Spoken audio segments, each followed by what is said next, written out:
तो चलिए आगे बढ़ते हुए हम लोग जो है बहुपद को समझ लेते हैं। देखिए बहुपद को बड़ा मजेदार तरीका से यहाँ पे मैं समझाने का प्रयास किया हूँ आपको। यहाँ पे देखिए, यहाँ पे क्या है कि निम्नलिखित बहुपद है, मतलब ये जो नीचे दिया हुआ है ये चारों क्या है, बहुपद है। तो ये बहुपद है तो क्यों है, और यहाँ पे क्या कि निम्नलिखित बहुपद नहीं है, और यहाँ पे जो ये है ये बहुपद नहीं है तो क्यों नहीं है, इसी चीज को हम लोग समझेंगे। यानी हम लोग ये सीखेंगे कि कोई बीजगणितीय व्यंजक बहुपद होता है तो उसके अंदर क्या गुण होना चाहिए कि वो बहुपद होगा या नहीं होगा। तो इसके लिए आइए हम डेफिनेशन को देख लेते हैं कि बहुपद का डेफिनेशन क्या है। मतलब स्पष्ट है वैसा बीजगणितीय व्यंजक, मतलब वैसा बीजगणितीय व्यंजक जिसके चरमानों का घात, यानी चरमान हम किसको बोलते हैं, एक्स वाई जेड क्या है, चरमान है। चरमान को हम लोग ना अक्षर से सूचित करते हैं। जनरली जो अंग्रेजी का लास्ट वाला अक्षर है एक्स वाई जेड वही चर होता है, चर बोलिए या चरमान बोलिए। तो जिस बीजगणितीय व्यंजक के चरमान का घात एक पूर्ण संख्या होगा उसी को हम लोग क्या बोलेंगे, बहुपद बोलेंगे।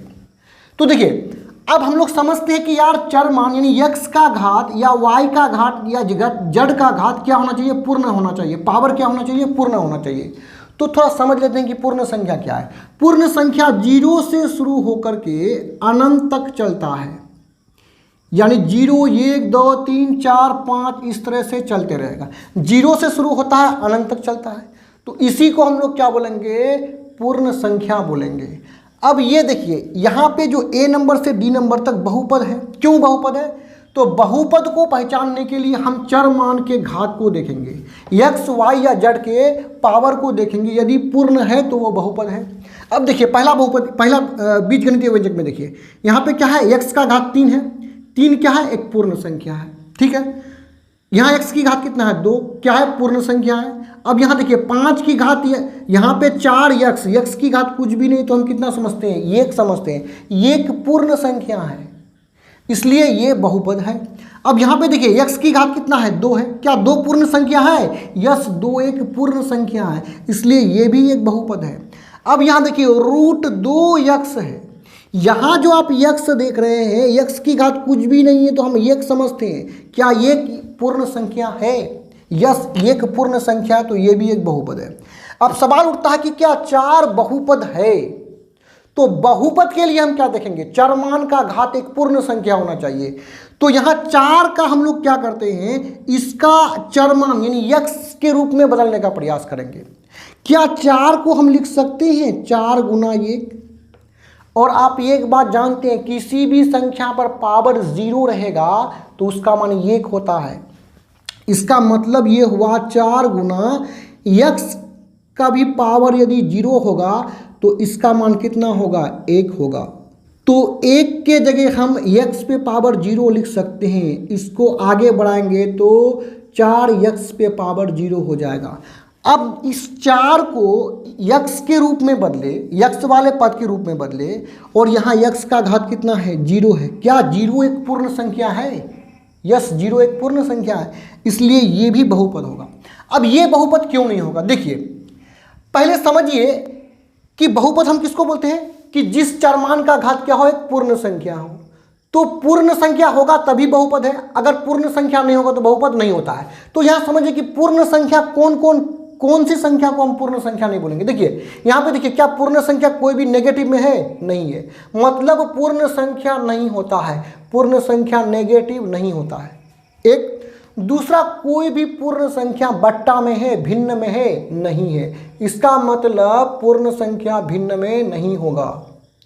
और देखिए कोई भी पूर्ण संख्या दशमलव में है, नहीं है, इसका मतलब पूर्ण संख्या दशमलव में नहीं होगा, दशमलव में नहीं होगा। और अगला देखिए, कोई भी पूर्ण संख्या पर रूट है, नहीं है,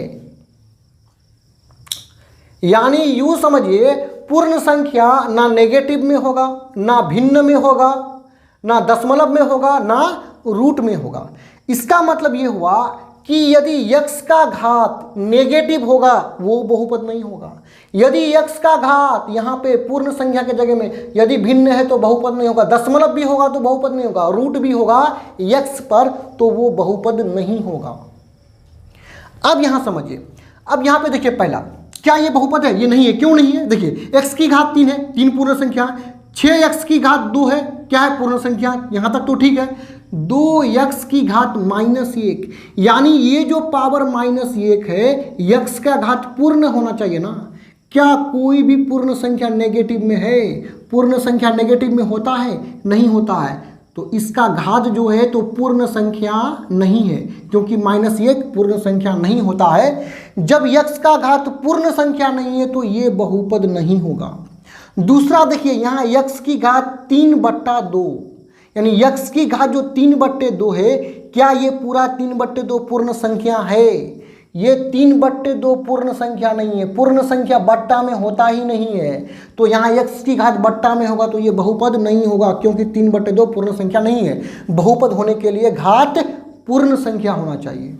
अब यहाँ देखिए, 6x की घात कितना है? 1.5, यानी 1.5 पूर्ण संख्या जो है दशमलव में नहीं होता है। यहाँ घात दशमलव में है, घात पूर्ण होगा तभी बहुपद। तो घात एक पूर्ण संख्या नहीं है तो ये भी बहुपद नहीं है। अब यहाँ देखिए, यहाँ कितना है? यहाँ देखिए x पे रूट है, तो x पर रूट का मतलब क्या हुआ? रूट का मतलब x पर पावर 1/2 है। रूट का मतलब x पर पावर कितना? 1/2, और ये 1/2 एक पूर्ण संख्या नहीं है तो ये भी बहुपद नहीं है। इसका मतलब डायरेक्ट समझिए, रूट रहेगा तो बहुपद नहीं होगा। अब यहाँ पे देखिए, यहाँ 1/x की घात 2 है, क्या ये बहुपद है?